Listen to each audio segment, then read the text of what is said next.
అప్పట్లో వచ్చిన 'నువ్వు నాకు నచ్చావు' మూవీ కానీ, ఆ మూవీలో నటించిన ఆర్తి అగర్వాల్‌ని కానీ మనం ఎప్పటికీ మర్చిపోలేము. ఆ సినిమా చూసిన చాలామంది అభిమానులు టాలీవుడ్ ఇండస్ట్రీకి మరో అందాల తార దొరికిందని సంబరపడ్డారు. అలానే ఆర్తి అగర్వాల్ గారు ఎన్నో సినిమాల్లో కూడా నటించి అలరించారు. ఆర్తి అగర్వాల్ సడన్‌గా బరువు పెరగడానికి గల కారణమేంటి? బరువు తగ్గి సర్జరీస్ ద్వారా మళ్ళీ సినిమాల్లో నటించాలి అనుకోవటానికి కారణాలు ఏమున్నాయి? కన్న తల్లిదండ్రులే డబ్బు కోసం సినిమాల్లో నటించమని ఆర్తి అగర్వాల్ గారిని వేధించారా? అయితే ఇలాంటి కొన్ని ఇంట్రెస్టింగ్ విషయాల్ని మనం ఇప్పుడు ఆర్తి అగర్వాల్ గారి జీవిత చరిత్ర ద్వారా తెలుసుకుందాం. ఆర్తి అగర్వాల్ 5th మార్చ్ 1984న న్యూజెర్సీలో జన్మించారు. ఆర్తి తండ్రి న్యూజెర్సీలో ఒక వ్యాపారవేత్త. ఇక ఆర్తి 14 ఏళ్ల వయసులో తన చెల్లి అదితి అగర్వాల్‌తో కలిసి యూఎస్ఏలోనే చదువుకునేవారు. 16 ఏళ్ల వయసులో ముంబైకి వచ్చి నటనపై శిక్షణ తీసుకున్నారు. 2001లో బాలీవుడ్‌లో 'పాగల్‌పన్' అనే సినిమాలోకి నటించి ఐదుగురు అన్నదమ్ముల మధ్య గారాల చెల్లిగా నటిస్తూ ఆ సినిమాతో తన నటనకు గాను మంచి సక్సెస్‌ని అందుకున్నారు. అయితే తన నటనకు వచ్చిన మంచి మార్కులు మన తెలుగు ఇండస్ట్రీలో కూడా వచ్చాయి. ఇక తెలుగు డైరెక్టర్స్‌కి కూడా ఫిదా అయ్యారని చెప్పాలి ఆర్తి అగర్వాల్ గారిని చూసి. దీనితో త్రివిక్రమ్ తీసిన 'నువ్వు నాకు నచ్చావు' మూవీలో ఆర్తి అగర్వాల్‌ని హీరోయిన్‌గా తీసుకున్నారు. దీనితో తెలుగులోకి ఎంట్రీ ఇచ్చి ఆ సినిమాతో హిట్‌ని అందుకొని మంచి గుర్తింపు అందుకున్నారు. ఆ తరువాత అగ్ర హీరోల సరసన నటించే అవకాశం అందుకున్నారు ఆర్తి గారు. ఇక చిరంజీవి, వెంకటేష్, నాగార్జున, బాలకృష్ణ సరసన కూడా నటించడమే కాకుండా యువ సామ్రాట్ల అయినా సరే జూనియర్ ఎన్టీఆర్, అలానే ప్రభాస్, మహేష్ బాబు, రవితేజ, ఉదయ్ కిరణ్, అలానే తరుణ్ వంటి హీరోస్తో కూడా నటించారు. చిరంజీవితో ఆర్తి నటించిన 'ఇంద్ర' మూవీకు స్టార్ హీరోయిన్‌గా మంచి సక్సెస్‌ని అందుకున్నారు. వెంకటేష్‌తో 2 సినిమాల్లో నటించారు. అది 'వసంతం', అలానే 'నువ్వు నాకు నచ్చావు'. 'నువ్వు నాకు నచ్చావు' సినిమాతో మంచి సక్సెస్‌ని అందుకున్నారు. అయితే ముందు సినిమాలు సూపర్ డూపర్ హిట్ అవ్వడంతో పాటు నాగార్జునతో 'నేనున్నాను', బాలయ్యతో 'పల్నాటి బ్రహ్మనాయుడు', మహేష్ బాబుతో 'బాబీ', ప్రభాస్‌తో 'అడవి రాముడు', జూనియర్ ఎన్టీఆర్‌తో 'అల్లరి రాముడు', సునీల్‌తో 'అందాల రాముడు' వంటి ఇలాంటి తెలుగు సినిమాల్లో నటిస్తూ ప్రేక్షకుల్లో మరింత గుర్తింపుని అందుకున్నారు. ఆ తరువాత హిందీ, తెలుగు మాత్రమే కాకుండా తమిళ ఇండస్ట్రీలో కూడా కొన్ని సినిమాల్లో నటించారు. వరుస విజయాలతో ముందుకు వెళ్తున్న సమయంలోనే ఆర్తి అగర్వాల్ గారు ఒక యంగ్ హీరోతో ప్రేమలో పడటం, ఆ హీరోతో ఆర్తి ప్రేమ రిజెక్ట్ చేయటంతో మానసిక వేదనకు గురైన ఆర్తి అగర్వాల్ 2005 మార్చ్ 23న క్లీనింగ్ కెమికల్ తాగి తను తుదిశ్వాస విడవటానికి ప్రయత్నించారు. ఆ తరువాత సినిమాలకు కాస్త బ్రేక్ ఇచ్చి సునీల్‌తో చాలా ఏళ్ల గ్యాప్ తరువాత 'అందాల రాముడు' మూవీలో కనిపించారు. ఆ మూవీ హిట్ అయినా ఆర్తికి మాత్రం పెద్దగా అవకాశాలు రాలేదు.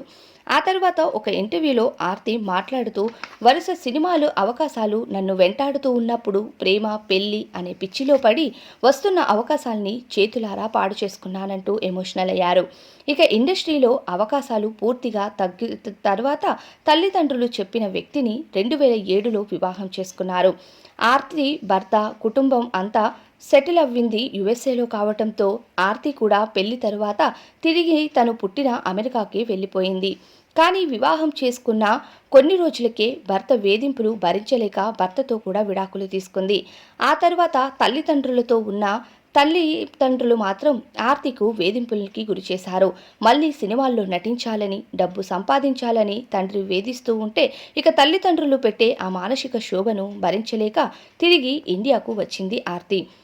ఇండియాకు వచ్చి తన సెకండ్ ఇన్నింగ్స్‌ని స్టార్ట్ చేయాలి అనుకున్నారు. పెళ్లి తరువాత అధిక బరువు పెరగటంతో సినీ అవకాశాలు రాలేదు.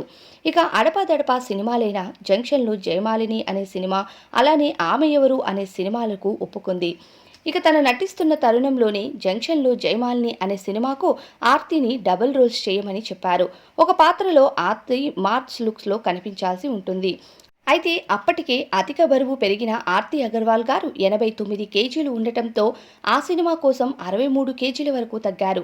అయితే ఆ పాత్ర కోసం ఆర్తి మరో 3 కేజీలు తగ్గాల్సి ఉంటుందని చెప్పడం, దానికోసమే ఆర్తి అగర్వాల్ లైపోసెక్షన్ చేయించుకోవటం కోసం అమెరికాకు వెళ్లారు. అయితే వెళ్లే ముందు జూన్ 20న స్లిమ్‌గా అమెరికా నుండి తిరిగి వస్తాను, షూట్ అప్పుడు పెట్టుకుందామంటూ నవ్వుతూ వెళ్లారట ఆర్తి అగర్వాల్.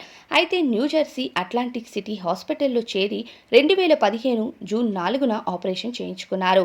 బరువు తగ్గి మళ్లీ సినిమాల్లో మంచిగా రాణించాలి అనుకుని ఆశపడి ఆపరేషన్ చేయించుకున్న ఆర్తి అగర్వాల్‌కి మరిన్ని సమస్యలు ఎదురయ్యాయి.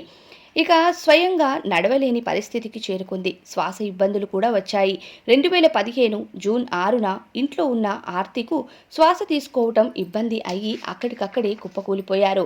దానితో వెంటనే హాస్పిటల్కు తరలించారు కుటుంబ సభ్యులు. కానీ హాస్పిటల్కు వెళ్లేలోపే తన ఊపిరి ఆగిపోయింది. అప్పటికే తన గుండె ఆగిపోయింది అంటూ డాక్టర్లు చెప్పారు. చికిత్స వికటించటం వల్ల అలానే గుండెపోటు రావటం కారణంగానే తను తుది శ్వాస విడిచింది అంటూ డాక్టర్లు చెప్పటం, ఈ విషయాన్ని తన కుటుంబ సభ్యులు స్వయాన మీడియాకు, అభిమానులకి తెలియచేశారు. అయితే ఆర్తి అగర్వాల్ గారు తుదిశ్వాస విడిచిన సమయానికి ఆమె వయస్సు కేవలం 31 సంవత్సరం కావటం మరింత విషాదకరమనే చెప్పుకోవాలి. తెలుగు ప్రేక్షకుల్ని హిందీ, తమిళ అలానే ఇతర భాషల్లో కూడా అలరించి ఎన్నో సినిమాలతో ఎంతో మందిని తన నటనతో ఆకట్టుకున్న ఆర్తి అగర్వాల్ గారు 2015లో కేవలం 31 సంవత్సరాలతో ఎటువంటి ప్రేమలు దక్కకుండానే తిరిగి రాని లోకాలకు వెళ్ళిపోవటం అన్నది చాలా బాధాకరమైన విషయమే. మీలో ఇప్పటికీ ఎప్పటికీ ఆర్తి అగర్వాల్ మర్చిపోలేని అభిమానులు ఉన్నారా? ఆమె నటించిన సినిమాల్లో మీ ఫేవరెట్ సినిమా ఏంటి అన్నది ఖచ్చితంగా కామెంట్ బాక్స్లో తెలియచేయండి. ఈ వీడియో కనుక మీకు నచ్చినట్లయితే ఒక లైక్ చేసి మరిన్ని ఇంట్రెస్టింగ్ వీడియోస్ కోసం మన ఛానల్కి సబ్స్క్రైబ్ చేసుకోండి. Thank you so much for watching this video till the end.